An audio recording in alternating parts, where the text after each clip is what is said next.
Hello, thank you for coming in today. If we talk about what are the African challenges and problem, and most of all, we probably gonna talk about the government that bad leadership and government, and so we criticize the government, that they are not doing the right thing or they are not being very attentive or to the needs of the people. So if we found one or two that are doing something that seems to be in the right direction, we should also bring it out, or just at least to encourage them to even do the more of such. Now, I'm bringing this to us, the president, the Ghanaian president, that kind of introduce, be on the path to greatness. He's taking the country into the path of greatness. Now,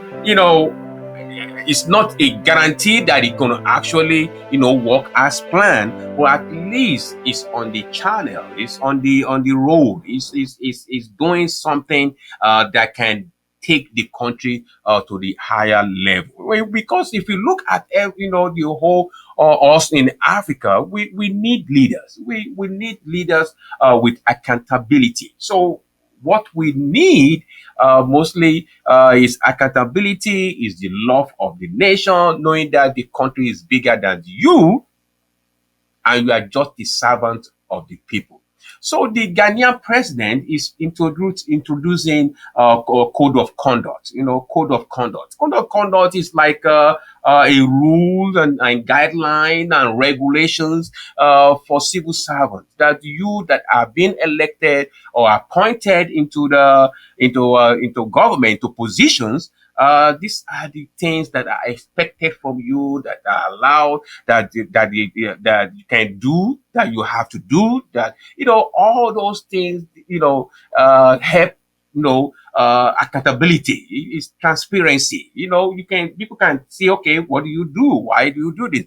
Because the code of conduct is the roadmap and the guideline that guides everyone. Because if you look at it, let me maybe I should digress a little bit into the part of Nigeria. Nigeria, it seems like everybody does everything that they can do. If you have money, if you know people, you are kind of sort of can be above law. You can be above law. If you know people and in the right party, you are in the right political party, and you have influential, you pretty much you can be free. Because that's why it seems like the Nigerian situation is just circling around the same thing, same thing, same thing. And again, we have to, for you to be able to fix things, you yourself must be able to show by example. When you show by example, it's easy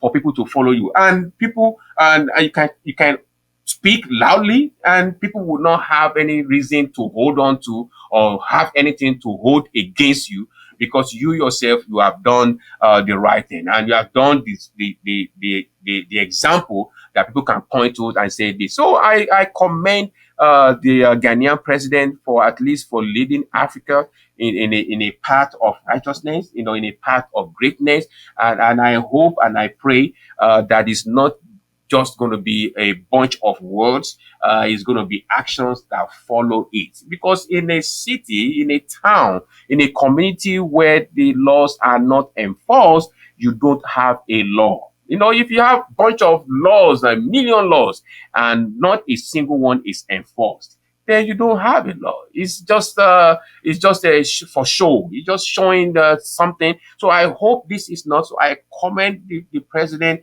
the Ghanaian president, the president, the countries that are doing really, are trying really well in Africa. We talk about Ibrahim Traore. We talk about Burkina Faso. Ibrahim Traore, for commending him for what he's doing. Ghanaian president is Ghana is on the right path, and so also some other countries. Tanzania, is on the path. Ethiopia is down. That don't mean everybody in the country is going to agree with you, but at least to a bigger extent, people will respect you of what we are doing. So I want us to just look at just a little bit of this video for us to see what the president is talking about. Many of you have not seen the code of conduct yet. Don't have a heart attack when you receive your copy. Ministers of State, deputy ministers, members of the Council of State, presidential staffers of Ghana are pledged to restore discipline, integrity, and accountability into our governance. This code represents a bold declaration of the standards we must uphold as servants of the public. It is a living and enforceable framework that outlines what is expected of every individual appointed under this administration. All advisors, all of us are bound by this code of conduct. Because we must build a new political culture, one that is rooted in transparency, humility, and ethical leadership, must place the national interest above their personal interest, must declare and manage any potential conflict of interest, be accountable for every cedi or public money you spend. If your actions give even the appearance of bias, you compromise the integrity of your office.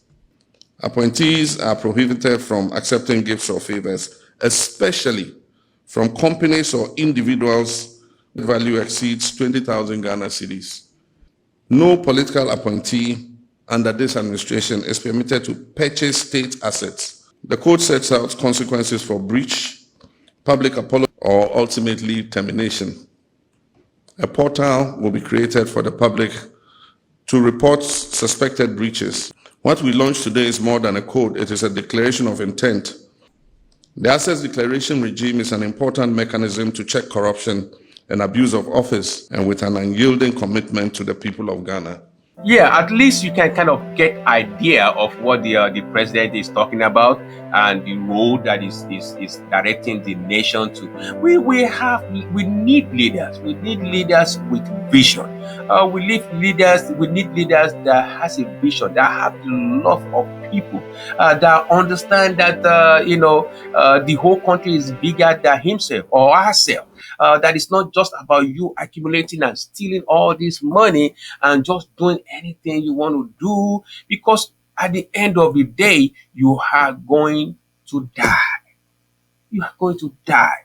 And every money, every houses, every influences that you have accumulated is useless. People are only going to remember you with what you have done for the people. You are servant of the people. All politicians now, are you a servant of the people? Are you serving people? Are you serving your community? If we look at this sometimes, especially when Nigeria, it's just a bunch of tribal leaders, tribal leaders. It's always been there forever. I'm from here, so I'm a leader of my tribe, ethnic leader. That's all it seems that we have.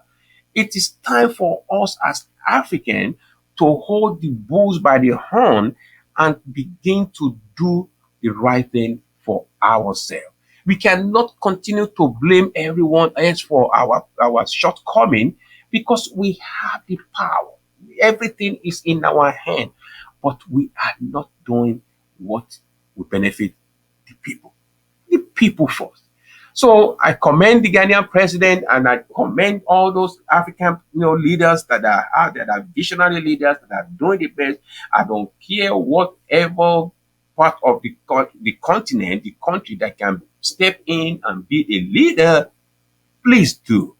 No, please step in and lead Africa in a direction to victory. If this is your first time of joining us, I would like you to subscribe to the channel, and I would like you to say your own opinion, and I would like you to share this video, once you do that, it allows others to be able to see this content and to be able to, participate in all these, content that we are sharing with one another. This is a channel that we empower one another. We share information within. We strengthen ourselves into the next level. So I want you to join me in the journey to that victory line. Thank you once again. Until I see us all in the next video, have a wonderful day.